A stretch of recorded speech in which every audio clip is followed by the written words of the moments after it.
Hey fam, Shan speaking.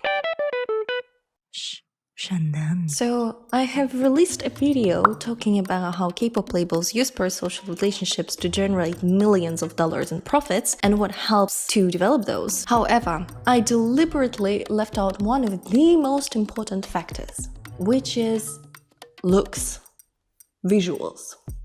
And I even recorded the unethical CEO scene for that part.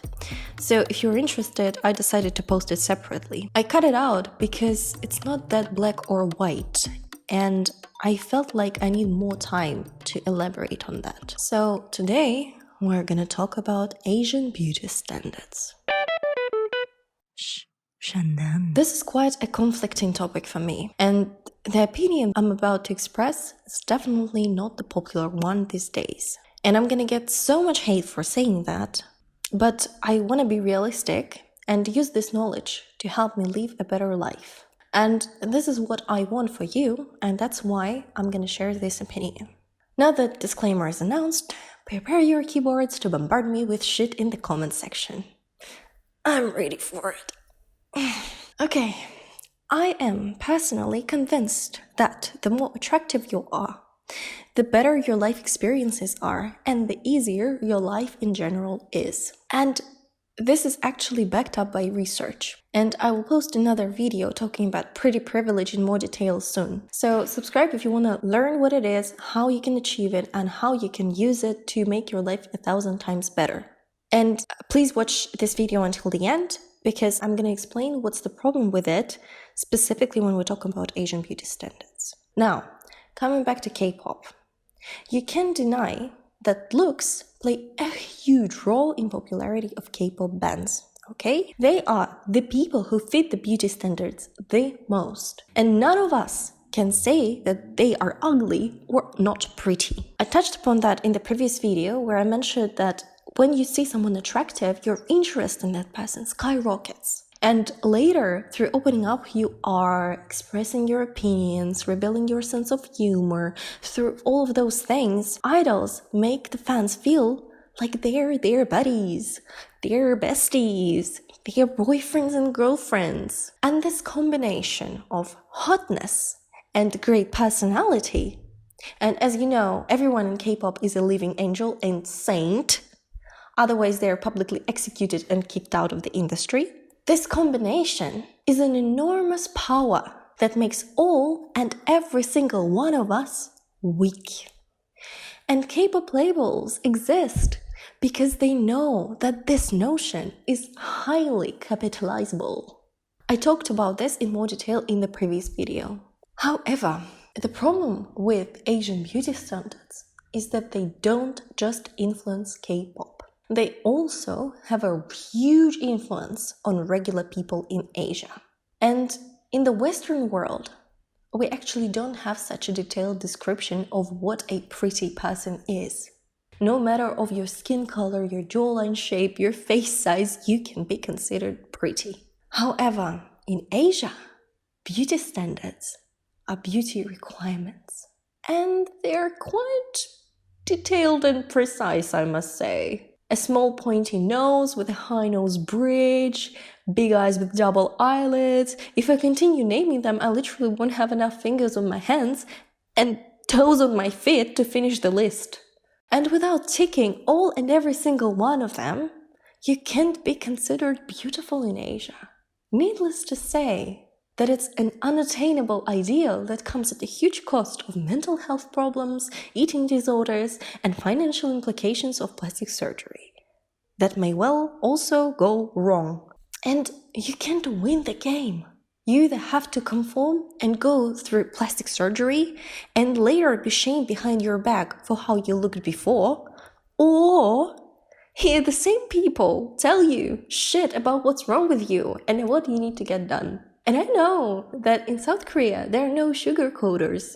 They're not trying to be nice about it. If you don't fit the standards, everyone is going to remind you about that. Everyone will think that it's their personal duty to tell you 10 times a day that your nose is 1 degree away from the ideal angle. Another huge problem is that Asian beauty standards, apart from them being extremely excessive and detailed, they are also hyper unrealistic. They insist on facial features that Asian people don't naturally have, due to evolutionary reasons and due to our bodies adapting from generation to generation to the environments we live in. That's why most Asian people are not born with a high nose bridge or pale white skin. And if I were born in South Korea or China, I would probably feel like the most miserable person on the planet. Because the bar is so high that you literally need a helicopter to reach it. Minus confidence, minus mental health.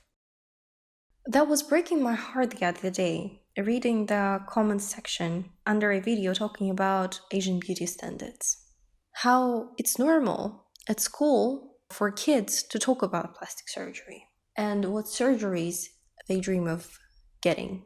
How people are highly encouraged to fix their faces to get a promotion at an office job.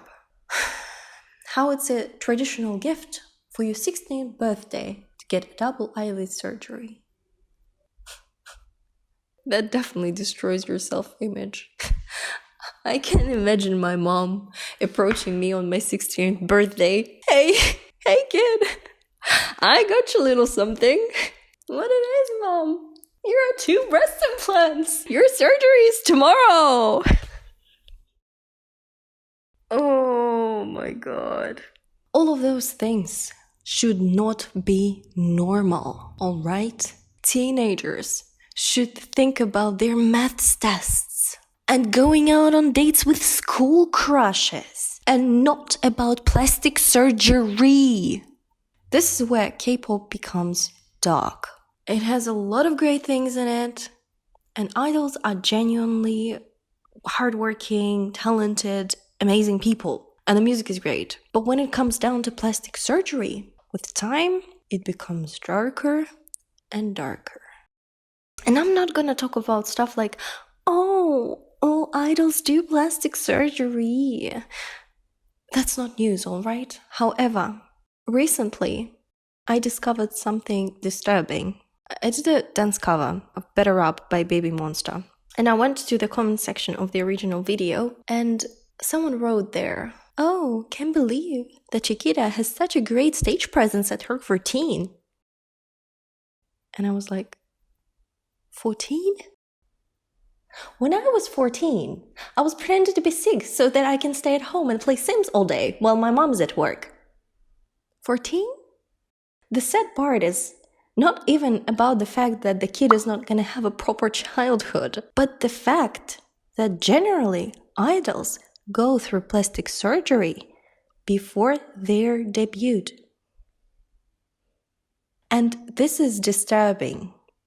This is something that should be controlled by the government and should be illegal. Kids' faces should be considered 100% beautiful. Full stop. They're not even formed properly by the age of 14. You don't even know what you will look like in a year. And I assume that Chiquita might have gotten the surgery even earlier than 14. Honestly, I feel so sorry for Asian people who live under such enormous pressure of ticking all those unnatural and unrealistic beauty standards. Because yes, society plays a huge role in what we consider beautiful and how beautiful we perceive others to be. And K-pop is just a product of that society. Excluding the teen surgery part, that must be illegal. But K-pop idols embodying the beauty standards is just the supply that matches the demand. No matter how much we try to demonize K-pop by saying that it creates unhealthy beauty standards, the thing is, it doesn't. It doesn't create new beauty standards. It capitalizes on the existent ones. If tomorrow the majority of people in South Korea say that they like hexagon jawlines, K-pop labels would be the first in line in plastic surgery clinics to reshape the faces of every idol in every band. It's sad, but it's not the root of the problem. Now, what can we do about it? To be honest, if I were born in South Korea and I did not fit the beauty standards, I would just leave the country. Because mental health is no joke. And in the society that has such a precise description of who a beautiful person is, you will never be enough. Even if you do 100 plastic surgeries. Later, people will tell you that you look completely unnatural and odd in real life. Believe me, there are other places in the world where you can be beautiful without reshaping your entire face. And your self-image does impact your confidence and hence your life experiences. So, if you want to live a happy life, I would live somewhere else, rather than in the society that is over-identifying what's wrong with me. If you feel like you have unbreakable attachments to your country, which is totally understandable, at least choose people in your close circle who will never point out your flaws. These people are toxic, and if you have them sticking around, they will keep pushing your self-esteem lower and lower until it reaches the Mariana Trench and drowns. If it's your parents, though, who keep talking about what plastic surgeries you should get and how many kilos you should lose, because that might happen in Asia, sadly, know that they actually have good intentions. They know that the society is lookist and cruel, and they want you to have better life experiences. They're your family. They truly care about you, and they come from greater good. Finally, spend more time with people who tell you nice things about yourself. Not just the appearance, but also about your personality. The people who support you. Because I'm convinced that good people exist everywhere in the world. So make them your friends. And you will be surprised to see your confidence and your self-esteem improve day by day. Right. This video got a little bit depressing. I'm very sorry about that. I would genuinely appreciate it if you could share your thoughts, ideas, and experiences of living under such huge pressure to look a certain way. Or how you actually glowed up, how your life changed, and how you managed to achieve that. Because I genuinely want others to find comfort and support in your words and ease their mental pain and let them know that they are not alone. So let's create this warm and supporting community that can actually save somebody's life.